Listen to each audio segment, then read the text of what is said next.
Die große Frage ist, woher kommt das Wissen, das auf der Himmelsscheibe in diesem wunderbaren Goldbild verewigt ist? Und das Wissen bezieht sich natürlich immer auf die jeweilige Phase, weil ja jede dieser Phasen etwas anderes abbildet. Betrachtet man die erste Phase, das scheinbar einfache Himmelsbild, so hat man hier mit dem Meton-Zyklus zu tun, also mit der Konjunktion Plejaden-Mond. Und da braucht man mindestens 2 Zyklen, also 40 Jahre ungetrübter Himmelsbeobachtung. Das ist zwar einheimisch bei uns nicht unmöglich, da Mitteldeutschland die geringste Wolkenbedeckung Mitteleuropas hat, aber es ist auch sehr unwahrscheinlich, dass das über 40 Jahre gelingt, und vor allem haben wir bislang keine Schrift nachgewiesen, womit man das notieren könnte. Es liegt also nahe, hier zu sagen, dieses Wissen könnte aus dem Vorderen Orient kommen, wo die Plejaden auch gerade in dieser optischen Konstellation eine erhebliche Rolle spielen und wo diese Regel zwar erst im 7. Jahrhundert vor Christus aufgeschrieben wird, aber wo eine äußerst elaborierte Himmelsbeobachtung seit dem 3. Jahrtausend stattfindet, weil für die Herrscher dort das Ausschließen von Unheil, die Vorhersagen und so weiter von großer Bedeutung sind. Also Sterndeuter haben dort in Babylonien außerordentlich weitreichende Kenntnisse, für die ist so eine Mul-Apin-Schaltregel sozusagen fast etwas Banales. Und das könnte also jemand von uns erfahren haben. Dazu hätte er allerdings auf eine Reise gehen müssen, auf eine Reise dort in den Vorderen Orient. Und so eine Reise ist natürlich nicht völlig unmöglich. Über die Alpen können wir das ganz leicht verfolgen, denn bis dorthin kommen Aunjetitzer Funde.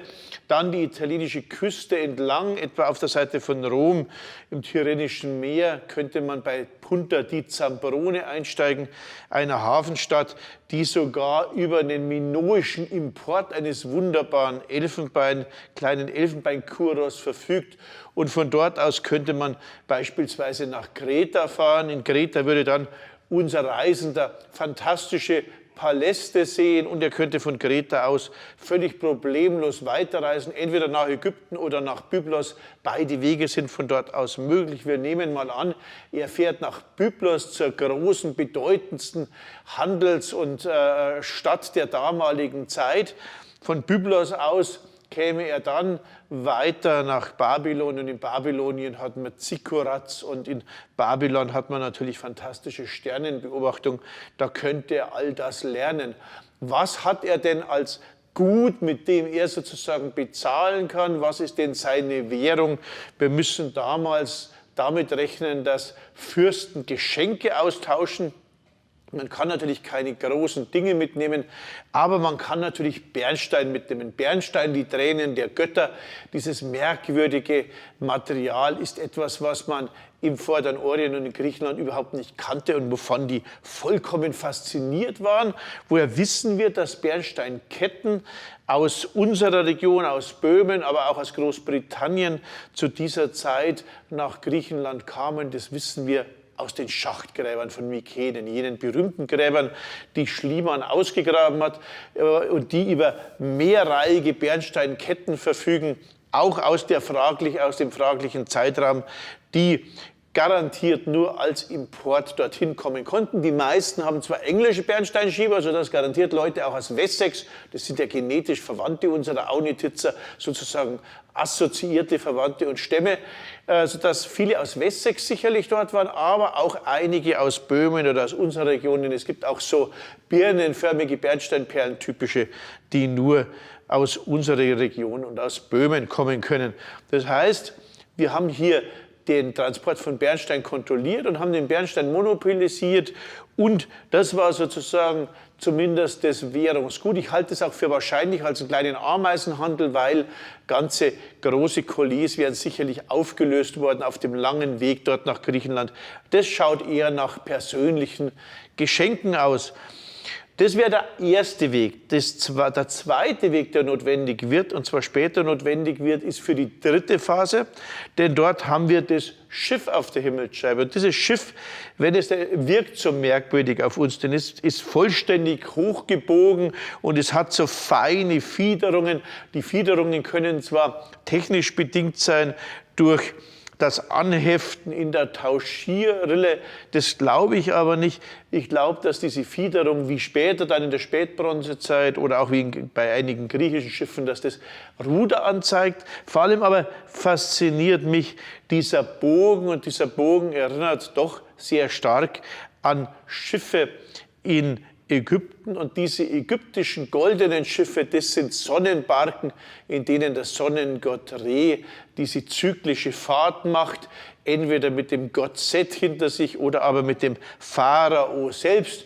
Und das ist der Zyklus des Tages, die Nachtfahrt und die Tagfahrt der Sonne. Und in der Nachtfahrt wird die ganze Existenz immer durch die gruselige Apophis-Schlange bedrängt, die das Nilwasser ausdringt. Und dann springt der Pharao oder Set, der Gott, hinab und durchbohrt die Schlange, sodass das Wasser herausläuft und der Nil wieder funktioniert. Das Ganze wurde tatsächlich pharaonisch nachgespielt. Das heißt, man ist mit einem goldenen Boot über den Nil gefahren und hat diese Zeremonie sozusagen nachgestellt. Und wenn man sich vorstellt, dass hier jemand aus unserem Aunititzer Gebiet dabei war, dann sieht er natürlich die Macht dieser Schiffsreligion, die Idee, dass die Sonne mit einem Schiff über den Himmel fährt, und möglicherweise bringt er diese mythologische Idee, dieses religiöse Konzept mit nach Norden. Bei uns hat es dann kein langes Leben, aber weitergegeben an die nordische Bronzezeit, dort in Dänemark und Schweden, wo man auch über Meere verfügt und das besser nachvollziehen kann. Dort führt dann die Idee dieser Schiffsreligion und dieser Schiffsreisen ein langes Leben. Unser Kollege Flemming Kaul, der Kustos des Kopenhagener Nationalmuseums, hat eine wunderbare Beweisführung gemacht, in der er zeigt, dass letztlich die Schiffsreise des Nordens, die direkt hier an der Himmelsscheibe hängt, eine ägyptische Idee sein könnte, zumindest mit einer hohen Wahrscheinlichkeit. Wir hätten also dann zwei Reisen, eine Reise sozusagen im 18. Jahrhundert und eine Reise in der Mitte des 17. Jahrhunderts, vielleicht im Abstand von etwa 100 Jahren, wo zwei möglicherweise Fürstensöhne mit exotischem Wissen zurückkamen und dieses Wissen auf die Himmelsscheibe banden. Der erste wird dann sozusagen zu jemandem, der einen Kalender machen kann und der gleichsam die Gestirne und die Sonne steuern kann, einem mächtigen Fürsten, der mit dieser Rückendeckung des Himmels sozusagen regiert in einer anderen Sphäre. Der andere ist jemand, der eine neue Religion setzt, der die alten Religionen, die schon Sonnenreligionen sind seit dem Neolithikum, verbindet mit dem Element des Schiffes, das dann ein langes Weiterleben in den Norden führt. Wir sehen also hier, die Himmelsscheibe ist auch religionsgeschichtlich möglicherweise ungemein interessant, weil es uns einen Einblick in die religiösen Vorstellungswelten der bronzezeitlichen Menschen gibt. Die Horizontbögen, das ist was Einheimisches. Das sind sozusagen die Kreisgrabenanlagen, das ist die Horizontbeobachtung. Das ist das Einfachste auf der Himmelsscheibe. Das andere aber ist etwas Verrätseltes, etwas Komplexes. Und das war möglicherweise gar nicht allen bekannt. Vor allem die erste und die dritte Phase waren möglicherweise exklusiv sozusagen für das Wissen der Fürsten. Während dann in der vierten Phase, wenn das Ganze nur noch eine Himmelsstandarte ist, sozusagen die Himmelsscheibe Gemeingut wird. Wir sehen, auf der Himmelsscheibe ist Wissen, das zum Teil einheimisch ist, zum großen Teil aber möglicherweise aus dem Vorderen Orient oder sogar Ägypten kommt. Diese Verbindungen nach Ägypten und in den Vorderen Orient hat man zu Beginn und bis zur Mitte des 20. Jahrhunderts für völlig normal gehalten und immer wieder diskutiert. Das wird dann in der Forschung unmodern, weil man auch zu wenig Belege fand. Und unsere Studien jetzt haben plötzlich neue Belege zutage gebracht. Hier wären zum einen eine fantastische Bernsteinperlen, zwei Bernsteinperlen in der Gründungszikkurat von Assur. Dort in der Gründung lagen diese Perlen auf einem Perlenbett. Dort hat wohl jeder, als die Zikkurat fundiert wurde, sozusagen Perlen gegeben. Und 2 Perlen sind aus Bernstein. Entweder sind es Reisende von hier oder aber der Bernstein kam aus Robertstein dorthin und wurde dort umgeschnitten, wie auch immer. Es ist eine direkte Verbindung. Des Weiteren gibt es natürlich die bekannten Bernsteinketten. Es gibt aber auch in Byblos selbst Hortfunde mit Ösenhalsringen, die vollkommen an unsere Ösenhalsringe erinnern, sogar direkte Parallelen haben zum Elektronringlein von Dieskau. Des Weiteren gibt es sogenannte Schleifennadeln, die ebenfalls sehr ähnlich sind, zypriotische Schleifennadeln. Das heißt, es gibt einige materielle Hinweise, das sind noch nicht allzu viele. Die Himmelsscheibe selbst würde ich ebenfalls als Hinweis eines Kontaktes in Vorderen Orient oder bis nach Ägypten sehen. Man hatte, wie gesagt, lange diese Kontakte nicht mehr so ernst genommen. Alles hat sich allerdings geändert, als Jeanette Warberg und Flemming Kaul die blauen Perlen der kurz auf die Himmelsscheibe folgenden Mittelbronzezeit verfolgten. Diese blauen Perlen ließen sich naturwissenschaftlich sicher im Vorderen Orient und in Ägypten verorten. Die wurden dort hergestellt und wie eine Ameisenspur ziehen sie sich bis zu uns, bis in den Norden. Wir kennen diese Perlen auch in Mitteldeutschland. Plötzlich haben wir also direkte Belege, die sollten wir ernst nehmen.